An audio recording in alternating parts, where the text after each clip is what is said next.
With the majority of its standard bearers present and with supporters filling the seats in the River Hall room at the Belize Biltmore Plaza Hotel, the People's United Party held a press conference this morning.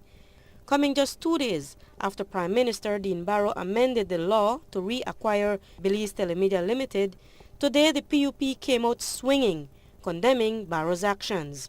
The PUP leader, John Briceño, criticized Barrow for the way he dealt with the reacquisition of BTL, and Briceño delivered some serious punches.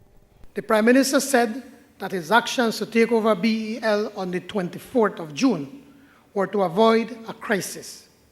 Well, has the crisis been avoided? Will the government now pay the $36 million to its consumers that the PUC alleged was owed by BEL? Will the Belizean taxpayers now be asked to pay forties for BEL? What about cheaper electricity rates? Has Belcogen been paid what they are owed? Also, since BEL was a working partnership between government and private investors, with the government having the golden share and the Prime Minister's law partner sitting as the chairman, how is it that the government was not aware of the situation? Briceño also looked at the issue of the nationalization of BEL. He is not acting in the interest of the workers of telemedia or in the interest of Belizeans. The real question is, after having Belize telemedia for 2 years, who has benefited? There has been no rate decrease for Belizeans, no better service for the poor, no more internet in schools. BTL workers were abandoned by Barrow, and 2 years later, he is still treating them like stepchildren. Who he took care of, though, is his friends and family. Millions for Lois Young Barrow and Williams. Next up was Senior Deputy Leader Francis Fonseca. He too did not spare any words on the state of the economy. Where are the jobs for the victims of the crash at the Corozal Free Zone, where imports have fallen by some 50% over the last 3 years? Where are the jobs for the former workers of Belize Aquaculture Limited, of Bat Sub, of Fresh Catch, of the shrimp farms, of the resorts and hotels, of the family-owned businesses such as Juanita's and Malik's all across our nation that have collapsed under the economic dead weight of this UDP administration? And what of the much touted capital expenditure public sector program to stimulate the economy and create jobs?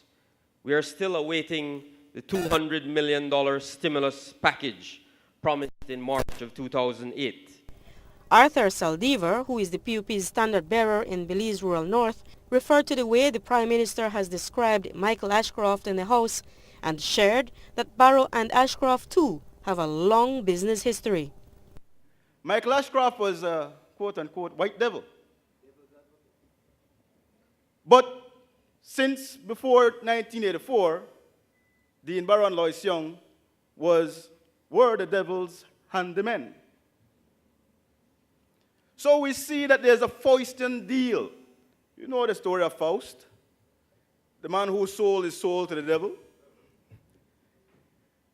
Once the man has sold his soul to the devil, how can we believe that he is objective? Cannot be objective. Because I'll tell you, and the research and information is there for you to do.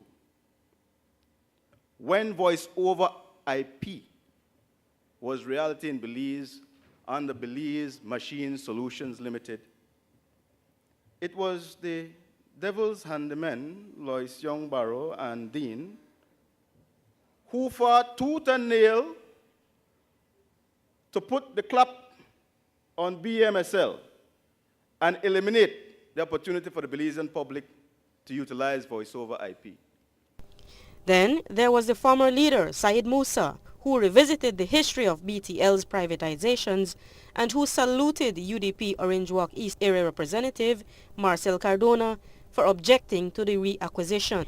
You remember, was it last year, they passed a law giving the government power for telephone tapping,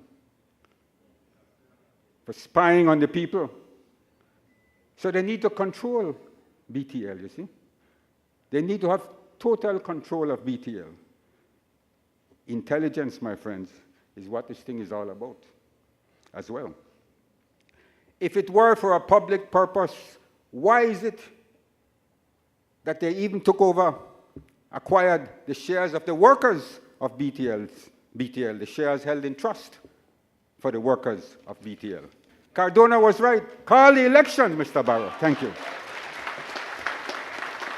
And while the PUP's Lake Independence and Albert area representatives Cordell Hyde and Marcus Spat were noticeably absent, the PUP feels confident enough to go to the polls as almost every one of the speakers ended up on one single chord. It is time for Mr. Barrow and the UDP to leave. We say call the elections now. Reporting for Love News, Marian Ali.